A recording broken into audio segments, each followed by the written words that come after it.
Welcome back to my channel. তো এখন 2:20 বাজে, তোমাদেরকে দেখাই। কিছুক্ষণ আগে ভাত খাওয়া শেষ হলো। তো চলো, আমি কিছুক্ষণ আগে আইসক্রিম বসিয়েছিলাম, দেখি আইসক্রিমটা কেমন হয়েছে।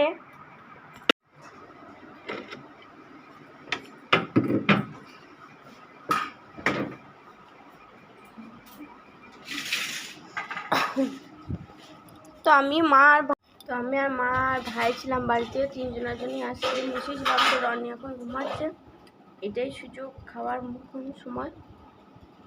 খেয়ে দেখি আইসক্রিমটা কেমন হয়েছে। অসাধারণ। তোমরা যদি থাকতে দিতাম, খেয়ে দেখতে দারুণ হয়েছে, পুরো আইসক্রিমের মতো। শুধু একটু বাদাম গুঁড়ো দিলে ভালো হতো।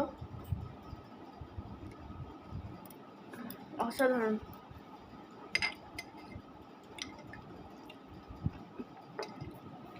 তোমরা কে কে এরকম দুধ মালাই বানাতে চাও, এই রেসিপিটা নিতে চাও, আমার কমেন্ট সেকশনে জানিয়ে দিও। আমি আর একটা ভিডিওতে এরকম দুধ মালাই রেসিপি তোমাদেরকে দেখাবো। Tata, love you all.